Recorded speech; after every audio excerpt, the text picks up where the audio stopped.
Telugu Desam party మీద దుష్ప్రచారం చేస్తున్నారు. అధికారంలోకి వస్తే వాలంటరీ వ్యవస్థను తీసివేస్తామని మేము ఈ రోజు క్లియర్ గా చెప్తున్నాము.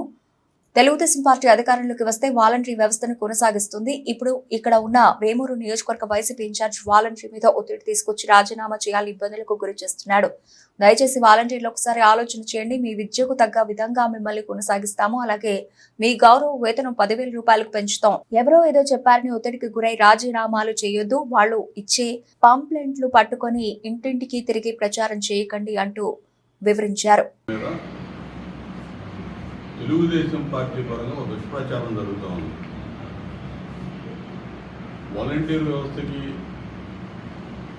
మా పార్టీ మేమేదో వ్యతిరేకమని, మేము వస్తే వ్యవస్థని తీసేస్తామని, వాలంటీర్ల మీద కక్ష సాధించే చర్యలకు పాల్పడతామని చెప్పి ఒక దుష్ప్రచారం, ఒక పథకం ప్రకారం జగన్మోహన్ రెడ్డి ప్రభుత్వం చేస్తా ఉంది. జగన్మోహన్ రెడ్డి ప్రభుత్వమే వాలంటీర్లని వాళ్ళ స్వార్థానికి, వాళ్ళ తుచ్చ రాజకీయాలకి వినియోగించుకోవడానికి ప్రణాళికలు రూపొందించింది. దాన్ని ఎలక్షన్ కమిషన్ అడ్డుకుంది, కానీ మాకే సంబంధం లేదు.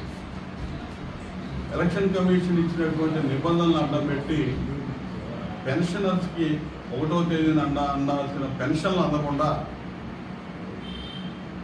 దాదాపు 30 మంది చావులకి జగన్మోహన్ రెడ్డి కారణమయ్యాడు. ఆ చావులు రాజకీయానికి వాడుకోవాలనేది అతను ముందస్తు ప్రణాళిక.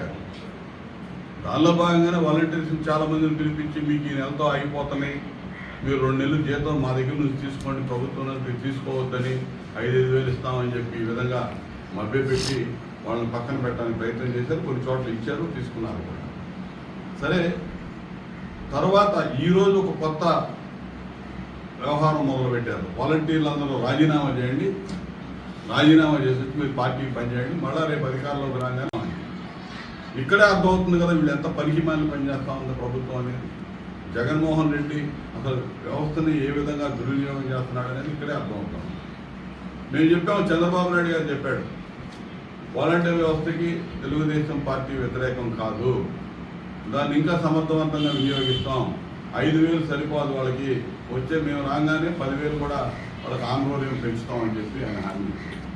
అక్కడి నుంచి ఏం చేయాలో అర్థం కాక ఒత్తిడి పెంచేస్తా ఉన్నారు. మీరు రిజైన్ చేయండి, రిజైన్ చేయండి, మేము పెట్టాము మిమ్మల్ని. వీడు ఎవడు పెట్టాడు? వీడు ఈ నియోజకవర్గం తీసుకున్నాం, వేమూరు నియోజకవర్గం. ఎవడు పెట్టాడు? ఇప్పుడు వచ్చినాడు పెట్టాడా? కొండేపులో కూర్చున్నాడు, ఇప్పుడు వచ్చిన పెట్టాడా? వీళ్ళందరినీ పెట్టినా వెళ్ళిపోయాడు. నేను పెట్టాను కాబట్టి మీరు రిజైన్ చేయండి, బెదిరిస్తున్నారు, ప్రలోభ పెడుతున్నారు, రకరకాల ఒత్తిళ్లు గురి చేస్తూ ఉన్నారు. నేను చెప్తా ఉన్నా, రాష్ట్రంలో ఉన్న వాలంటీర్లకు కానీ, మన నియోజకవర్గం వేమూరు నియోజకవర్గంలో ఉన్న వాలంటీర్లకు కానీ ఇక్కడ అసలు ప్రత్యేకంగా ఎటువంటి భయాందోళన చెందాల్సిన అవసరం లేదు. ఎవడో వచ్చినట్టు చెప్తే మీరు అనవసరంగా భయపడి వాళ్ళకి గులాంగిరి చేయొద్దు. మన నియోజకవర్గం ప్రశాంతమైన నియోజకవర్గం, మొదటి నుంచి కక్షలు కార్పణ్యాలకి దూరంగా ఉండే ప్రాంతం ఈ ప్రాంతం. సక్రమంగా ఎవరి డ్యూటీస్ వాళ్ళు నిర్వర్తిస్తే ఎవరి మీద కక్ష సాధింపు చర్యలు ఉండవు. స్థానికంగా వచ్చేటటువంటి ఫిర్యాదుల మీద ఎవరన్నా కొంతమంది మరీ ఓవర్ యాక్షన్ చేసేవాడి మీద ఉంటాయేమో తప్ప ఎక్కడ కూడా వ్యవస్థ మీద మేము అగౌరవంగా ప్రవర్తించం, ఇబ్బంది పెట్టము, అటువంటి ఆలోచనే అవసరం. మీరు అనవసరంగా వీళ్ళ ప్రలోభాలకి, వీళ్ళ బెదిరింపులకి భయపడి ఎక్కడి నుంచో వచ్చినాడు కేర్ ఆఫ్ లేనాడు భయపెడితే మీరు భయపడద్దు. దయచేసి మీరు విజ్ఞప్తి చేస్తున్నారు, మీకు ఏమి కాదు. రిజైన్ చేసిన వాళ్ళు కూడా ఆలోచించండి. రిజైన్ చేసిన వాళ్ళు మీరు వాళ్ళ పాంప్లెట్లు తీసుకొని ఇంటింటికి పోయి వాడు ఇచ్చిన డబ్బులు ఇంటింటికి పంచి అనవసరంగా మీరు అబాస్పాలవద్దు. దయచేసి నా విజ్ఞప్తిని మన్నించండి. పార్టీలు, మేము రాజకీయ పార్టీలుగా మా పార్టీ వాళ్ళ పార్టీ, మీరు ఒక వాలంటీర్స్గా మీరు పనిచేస్తున్నారు, మిమ్మల్ని ఒక చిన్న స్థాయి ఉద్యోగస్తులుగానే మేము కూడా గౌరవిస్తాం, గుర్తిస్తాం. అది గుర్తుపెట్టుకోండి. మీరు ఎక్కడ కూడా ఆ రాజకీయ పార్టీ జగన్మోహన్ రెడ్డి పార్టీకి తాబేదారులుగా వ్యవహరించవద్దు. ఈ నియోజకవర్గంలో పర్టికులర్గా వేమూరు నియోజకవర్గంలో మీరు ఎవరికి భయపడాల్సిన అవసరం లేదు. ఖచ్చితంగా రాబోయే రోజుల్లో ఖచ్చితంగా గౌరవప్రదంగా ఉంటుంది. మీ స్థాయిని బట్టి, మీ చదువులను బట్టి మీకు ఉన్నత అవకాశాలు కూడా ఖచ్చితంగా కల్పించే దానిలో నేను చొరవ తీసుకుంటాను. నేను గతంలో ఎమ్మెల్యేగా, మంత్రిగా పనిచేశాను. నా గురించి మీకు తెలుసు.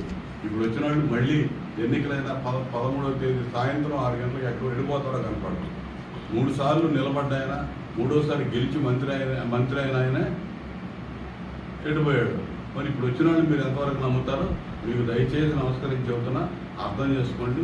మీ ఆనందబాబు మీతో ఉంటాడు, ఎవరికి ఇబ్బంది రానివాడు. కానీ ఓవర్ యాక్షన్ చేసిన వాళ్ళు మాత్రం వాళ్ళ ప్రాబ్లమ్స్ వాళ్ళకి వస్తాయి. దయచేసి అటువంటి పరిస్థితి రాకుండా అసలు మీరు ఎందుకు రాజీనామా చేయాలి? మీరు ఉంచుకోండి, మీరు వాలంటీర్లుగా ఇబ్బంది లేదు. వాళ్ళ ఒత్తిడికి లొంగి వాళ్ళ పాంప్లెట్ తీసుకొని పార్టీ ప్రచారం చేయించడం కోసం వాళ్ళు రాజీనామా చేస్తున్నారు. దయచేసి వాటికి లొంగొద్దు, భయపడొద్దు, బెదిరింపులకు గురి కావద్దు. ఎటువంటి సమస్యలు వస్తే చెప్పండి, మాకు చెప్పండి. ఏం చేయాలో రిక్వైర్ చేయాలో చూస్తాం. ఇప్పటికైనా సరే రిజైన్ చేసి బయటకు వచ్చిన వాళ్ళు కూడా ఎడతెందుకులే గొడవ, వాడేదో నేను పెట్టించాను చేయమంటున్నాడు చేసేసారు. వాళ్ళు చాలామంది రిజైన్ చేశాం కానీ వాళ్ళ బంధువులు వాళ్ళ గొడవలు పండేయండి, లేకపోతే మేమైతే వాళ్ళ దూరం వాళ్ళు చెప్పినట్టు చేయమని అంటున్నారు. వాళ్ళ హ్యాట్స్ ఆఫ్. ఖచ్చితంగా రండి, మీకు ఏం కావాలో రాబోయే రోజుల్లో కూడా మాకు సహకరించండి. ఏది మీరు న్యాయబద్ధంగా చెప్తున్నారు, సహకరించండి. ఖచ్చితంగా రాబోయే రోజుల్లో నేను ఎవరికి కూడా అతీతంగా, అందరికీ అతీతంగా మీ అందరూ కూడా సేవ చేయడానికి సిద్ధంగా ఉన్నాను. దాన్ని అర్థం చేసుకోమని చెప్పి వాలంటీర్ మిత్రులందరూ కూడా నేను విజ్ఞప్తి చేస్తాను.